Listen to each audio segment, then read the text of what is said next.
Good morning बच्चों। Last video के lectures में हमने कुछ बिजनेस स्टडीज़ के चैप्टर नंबर 1 के कुछ टॉपिक्स कवर किए थे। टॉपिक्स क्या क्या थे? एक तो हमने फीचर ऑफ मैनेजमेंट पढ़े थे, है ना, कैरेक्टरिस्टिक ऑफ मैनेजमेंट। और दूसरा क्या था? दूसरा था इनके ऑब्जेक्टिव ऑफ मैनेजमेंट। ठीक है, ऑब्जेक्टिव ऑफ मैनेजमेंट के बाद कवर करने के बाद हम आते हैं अपने अगले टॉपिक पर। हमारा टॉपिक है नेचर ऑफ मैनेजमेंट। ठीक है बच्चों, नेचर ऑफ मैनेजमेंट।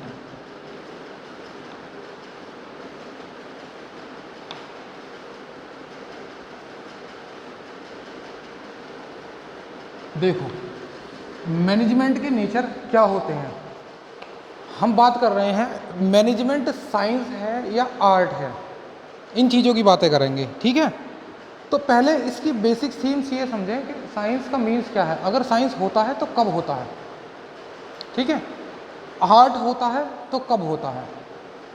जब भी हम किसी चीज़ को, किसी वर्क को करते हैं तो दो तरीके से करेंगे। या तो हम अपने एफर्टों से करते चले जाएंगे, उसको ओपन करते चले जाएंगे किसी काम को, या हम क्या करेंगे, कोई एक्सपेरिमेंट हुआ होगा पहले, उसके मेथड पर को फॉलो करते चले जाएंगे। जैसे जैसे एक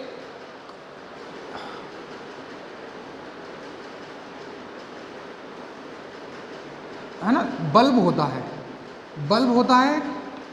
अब जब इस बल्ब को बनाते हैं, कुछ इस तरह का बल्ब होता है ना। अब तो CFL वगैरह, ट्यूबलाइट वगैरह चल रही हैं, है ना। ये देखो, जब ये बल्ब बनाया होगा तो थॉमस एडिसन साहब ने बहुत सारे इस पर एक्सपेरिमेंट किए होंगे, रिसर्च किए होंगे, है ना। कहते हैं कि 1000 नंबर ऑफ टाइम ही had been failed for inventing the formula of light. Bulb, light means bulb की बात कर रहा हूँ मैं, है ना। यानी वो 1000 से भी ज़्यादा बार बल्ब को बनाने में फेल हो चुके थे, और एटलीस्ट उन्होंने बल्ब बनाने का वो फॉर्मूला ढूंढ निकाला जिससे बल्ब को जलाया जा सके। तब उन्होंने अपनी एक स्टेटमेंट में लाइन लिखी कि मैं मोर देन 1000 टाइम फेल नहीं हुआ हूँ। मैंने वो मोर देन 1000 टाइम तरीके निकाले हैं जिनकी वजह से बल्ब नहीं जल सकता, और एक वो तरीका जिसकी वजह से बल्ब जल सकता है। ठीक है, अब ये वो तरीका जिसकी वजह से बल्ब बनता है और जलता है, ठीक है, उन्होंने तो जब बना दिया। अब उसके बाद जितनी भी कंपनीज आई, जितने भी व्यक्तियों ने बल्ब बनाए होंगे, वो कैसे बनाए होंगे? उन 1000 टाइम वाले मेथड पर गए होंगे या उस एक मेथड पर गए होंगे जिससे बल्ब बना था, जला था, है ना। यानी सक्सेसफुल हुए थे वो, यानी सक्सेस वाले मेथड पर आए होंगे। यानी ये जो फेलर वाला मेथड है ना, मोर देन वाला, 1000 वाला, इसको फॉलो थोड़ी किया होगा, इसको नहीं किया होगा। हम इसको फॉलो करे जा रहे होंगे, तभी तो बल्ब बना होगा। तो मतलब क्या है, जब भी हम किसी मेथड को बेस ऑन एक्सपेरिमेंटल फॉलो करते हैं, यानी उस पर कोई एक्सपेरिमेंट हो चुका होगा, हम उसी प्रोटोकॉल को फॉलो करते चले जाते हैं, उसी क्राइटेरिया को फॉलो चले जाते हैं, उसी मेथड को फॉलो करे जाते हैं। That is called science. जब भी हम मेथड को फॉलो करें base on the past experimental, that is called science. अब आर्ट क्या है? चलो पहले साइंस की बातें खत्म करते हैं। देखो, the some author regard management as a science because there are will tested and experimented. यानी जब हम प्रिंसिपल ऑफ मैनेजमेंट, यानी ये जो हमने जो मैनेजमेंट के प्रिंसिपल्स पढ़े थे, कौन कौन से थे वो मैनेजमेंट के प्रिंसिपल? जरा एक बार दोबारा से नज़र डाल लें उनके।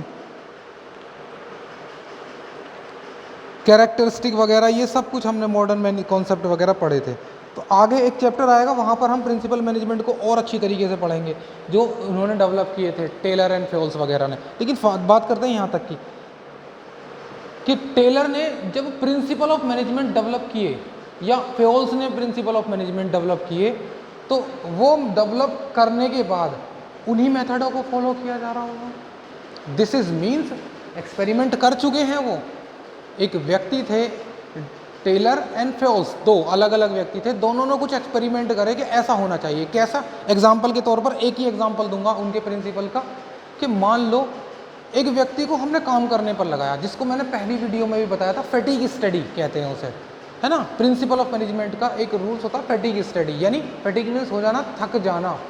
तो वो कहते हैं कि एम्प्लॉय को रेस्ट दिया जाए टाइम इंटरवल गैप के साथ में। वो टाइम इंटरवल गैप कितना होना चाहिए उसके काम पर डिपेंड करता है। अगर वो ज़्यादा फिजिकली हार्ड वर्क करता है, यानी वो उसको हमने गड्ढे खोदने के लिए दे दिया, तो उसको मोर एफर्ट लगाने पड़ेंगे, तो हमें उसको जल्दी जल्दी गैप देने पड़ेंगे, यानी हर 10-10 मिनट में, 15-15 मिनट में, उसके हिसाब से हमें उसको ब्रेक देना होगा, वरना वो बेहोश हो जाएगा, वर्क नहीं कर पाएगा। ऐसे ही अगर कोई मोर फिजिक एफर्ट वाला कम वर्क करता है, कम वाला, सॉरी लेस मोर एफर्ट वाला, है ना, लेस वाला, तो उसमें हम क्या करते हैं, उसको टाइम इंटरवल गैप को 10 मिनट का बोला था ना, हम आधा घंटे में उसको ब्रेक देने लगेंगे, हो सकता है हम 2 घंटे में देने लगें। तो ये एक्सपेरिमेंट उन्होंने बना लिया। उन्होंने कहा कि अगर हम उनको ब्रेक नहीं देंगे तो वो काम नहीं कर पाएंगे। स्कूल में हम लंच ब्रेक होता है, अगर वो ब्रेक ना हो तो स्टार्टिंग के पीरियड तो अच्छी तरह से पढ़ पाओगे, बाद के नहीं पढ़ोगे।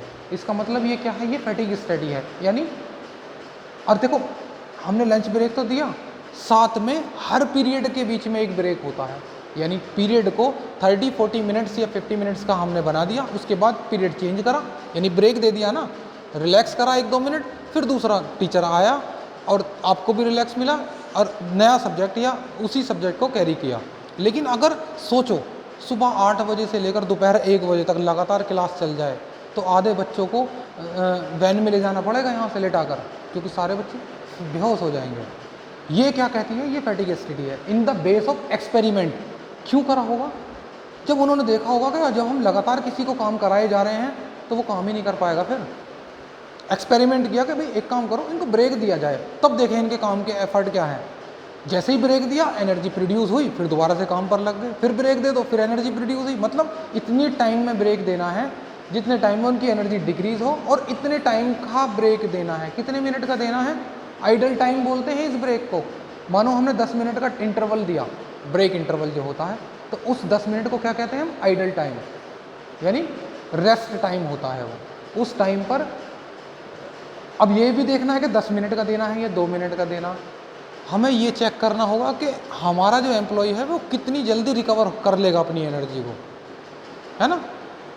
वीकेंड में ब्रेक दिया जाता, संडे की छुट्टी क्यों दी जाती है? लगातार जब हम वीकेंड में काम करते हैं तो संडे का ब्रेक दिया जाता है। ये भी फैटिग स्टडी में ही आता है, ठीक है। तो ये base on the past experiment है कि जब दिया होगा, जब नहीं देते होंगे तो उनका रिजल्ट नेगेटिव आता होगा, ब्रेक देते ही क्या हो जाता होगा, रिजल्ट अच्छा आने लगा होगा उनका। तो that is mean the management is science. Science है, ये तो क्लियर है। The principle of management, some author describe the management at art, यानी आर्ट भी होती है, पढ़ेंगे आर्ट कैसे होती है अभी, पहले इसको साइंस को निपटा लें। The more practice is require in the management, यानी बहुत ज़्यादा प्रैक्टिस रिक्वायर होती है, और वो प्रैक्टिस जब एक एक्सपेरिमेंट का काम कर जाती है तो हम उसको फॉलो करना भी शुरू कर देते हैं। यानी एक काम जब दूसरे ने करा होगा तो हम उसके काम को देखकर फॉलो करते हैं। मतलब क्या है, हम दूसरे का फॉलो कर रहे हैं ना। लेकिन अगर हम अपने ही काम को करे जा रहे हैं, अपने तरीके से चला रहे हैं, वो आर्ट होती है ना। देखो, to conclude whether management is science and art और profession, we must understand the feature and management of science और आर्ट। हमें इन तीनों के फीचर्स पढ़ने होंगे, पढ़ते हैं। Management as a science, science can be defined as a systematic and organized body of knowledge based on logical observe finding fact and event। Mark करें इसे, based on knowledge, यानी क्या मार्क करना है? based on logical observe finding fact and events। Observe कर लिया, research कर चुके हैं हम उस पर, ठीक है। Science comprise of exact principal which can be verified and it can be established cases and affect relations. क्या कहते हैं ये?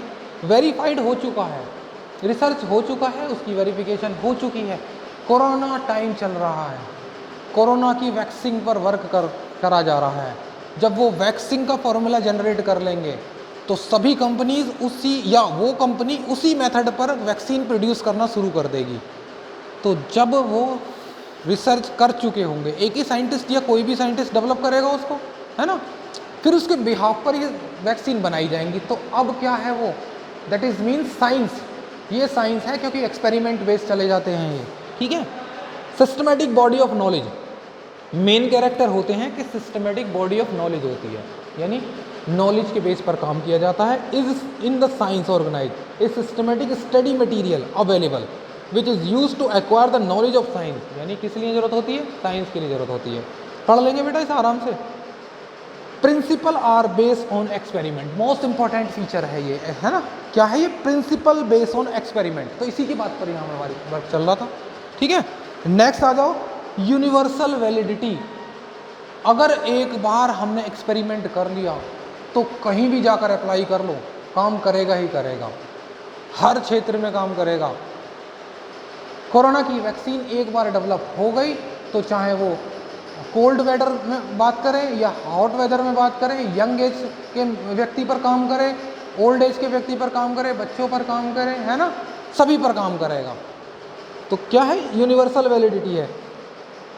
Scientific principle have universal application. Mathematics का फॉर्मूला एक बार a² + b² + 2ab लगा दिया तो जिन सिचुएशंस में वो लगाया जाता है वो हर जगह काम करती हैं।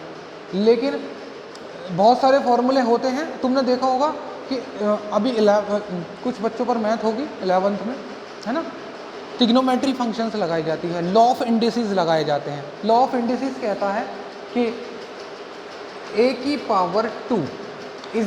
= क्या होती है, √a होती है, यही होती है।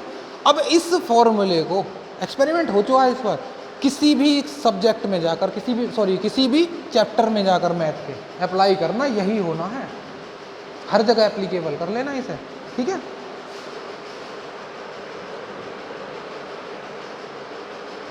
चलो काम खत्म। अब आते हैं मैनेजमेंट एज एन आर्ट। ये क्या था, एज ए साइंस। दूसरी बात करते हैं मैनेजमेंट एज एन आर्ट।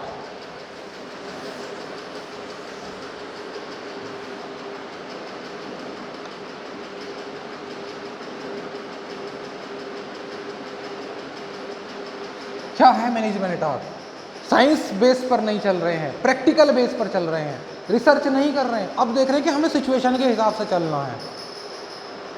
पुराना फॉर्मूला डेवलप नहीं हुआ, उसके मेथड को फॉलो नहीं कर रहे। हमने क्राइटेरिया बता दिया कि 10 कदम चलना है और ऐसे ऐसे चलना है, अब सब उसी को ही फॉलो कर रहे हैं तो साइंस है। लेकिन सिचुएशन के हिसाब से चल रहे हैं, देखना है कि कहीं पैर ना फिसल जाए, उस हिसाब से चलना है हमें। तो दैट इज मीन्स आर्ट, अपनी आर्ट को यूज़ कर रहे हैं, अपनी टेक्निक को यूज़ कर रहे हैं। The art can be defined as the systematic body of knowledge which is require skill, creativity and practice to get the perfection. क्या क्या चाहिए? स्किल चाहिए, काबिलियत चाहिए, प्रैक्टिस चाहिए, जिसके हिसाब से हमें चलना होगा, तभी तो चलेंगे हम।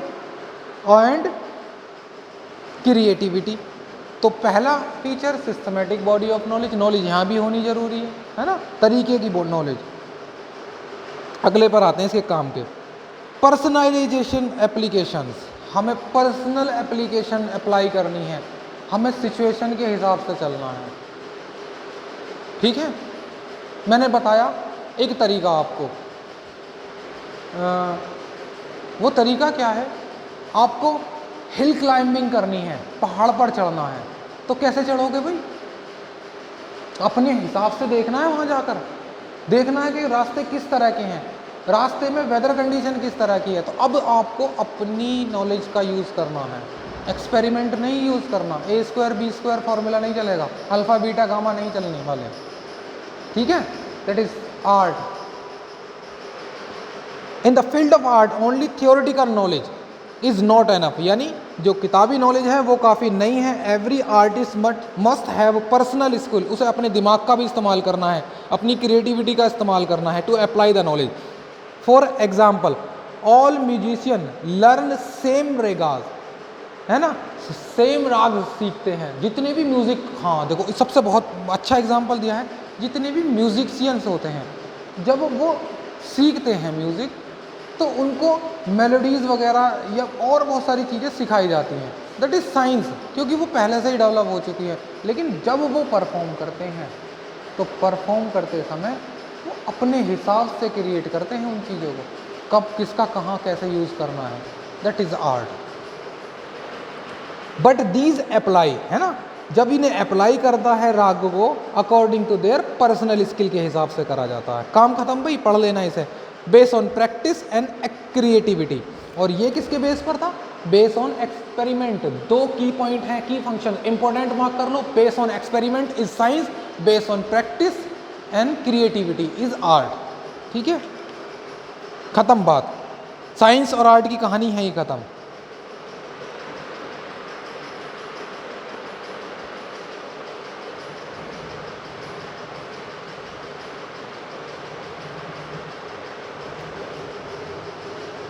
देखो जल्दी से एक बार रीड आउट करो बच्चों सब।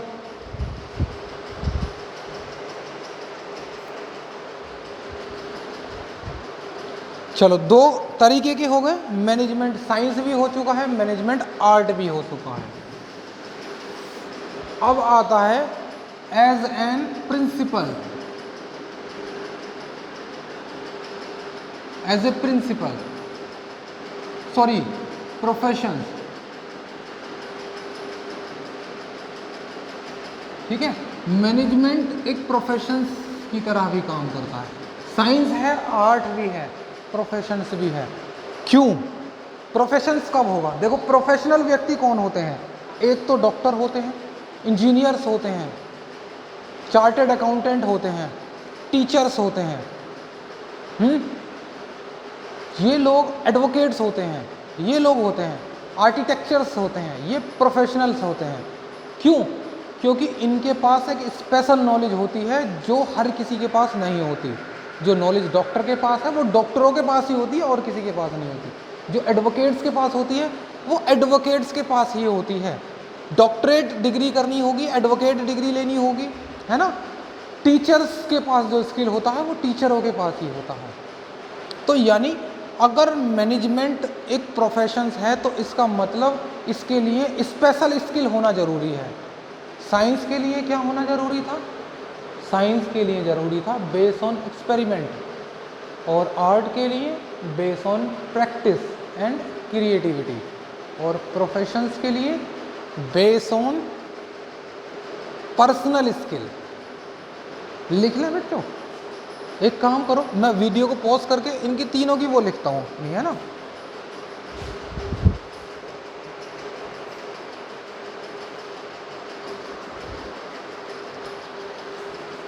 बच्चों देखो, मैनेजमेंट साइंस था, कीवर्ड था based on repeated experiment. Art था based on practice and creativity. यहाँ पर क्या है? स्पेशल नॉलेज होनी ज़रूरी है, इसलिए बेस है वो। अगर स्पेशल नॉलेज है जहाँ पर भी तो वो प्रोफेशंस है। तीसरा क्या है? क्वेश्चन आता है मैनेजमेंट साइंस है आर्ट है? बोथ है बच्चों, है ना। यहाँ पर कर लेते हैं, दोनों हैं, ये भी है और ये भी है, बोथ भी है, दोनों तरीके से काम करते हैं। हमें पुराने एक्सपेरिमेंट के बेस पर भी चलना होता है और फिर प्रैक्टिकल सिचुएशन भी देखनी होती है, और प्रोफेशंस भी है, उसका पास एक पर्सनल स्किल भी होना चाहिए।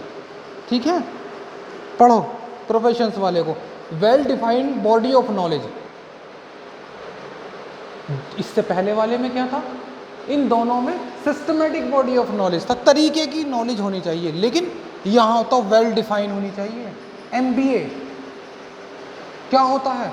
स्पेशल नॉलेज होती है। किस मामले में? या तो MBA HR से बनोगे, ह्यूमन रिसोर्सेज से, या MBA फाइनेंस से बनोगे। अगर फाइनेंस से जाते हो तो फाइनेंशियल स्किल होना चाहिए उसके पास, तभी तो वो MBA अच्छा कहलाया जाएगा, है ना।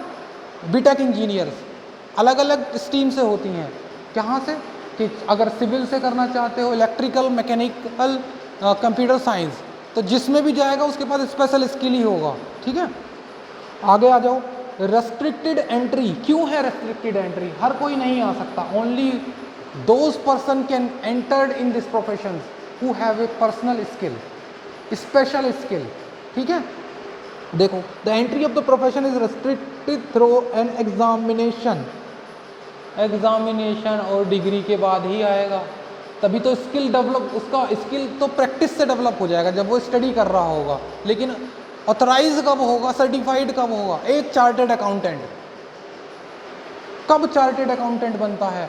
जब institute of chartered accountant ICAI of India उसको एक मेंबरशिप लेटर इशू कर दे, मेंबरशिप कोड उसको व्यक्ति को इशू कर दे, तब जाकर वो CA कहलाया जाता है, तब जाकर उस पर सिग्नेचर राइट आते हैं। उससे पहले दिस इज नथिंग, चाहे उसने एग्ज़ाम भी क्लियर कर लिया हो।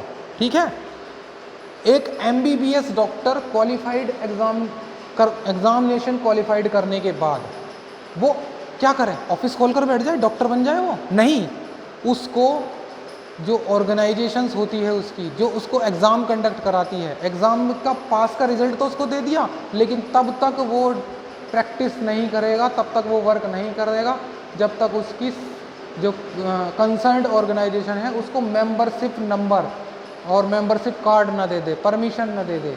एडवोकेट LLB क्वालिफाइड कर लिया, एडवोकेट राइट नाम लग गया, एडवोकेट बन गया, जाकर बैठ जाए, कोर्ट में चला जाए काला कोट पहनकर? नहीं, भगा देंगे उसे बाहर निकाल कर। कहा जाएगा कि दिखाओ अपना कार्ड। कौन सा card? Bar council of India हर व्यक्ति को क्वालिफाइड होने के बाद एक कार्ड देती है, LLB क्वालिफाइड होने के बाद, तब जाकर उसको राइट मिलता है। ठीक है, तो ये रेस्ट्रिक्टेड है, जब तक एंट्री नहीं होगी जब तक वो नहीं कर लोगे। ठीक है, existence of ethical codes for every profession, there are set of ethical code fixed by professional organisations. एक उसको कोड मिलता है, नंबर मिलता है उसको, है ना, उसके होने का।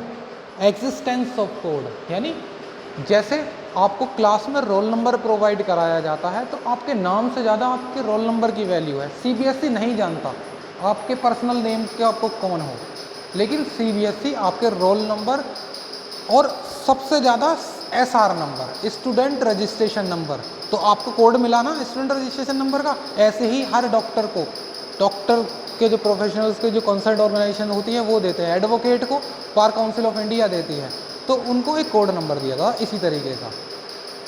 तो ये है इथिकल कोड।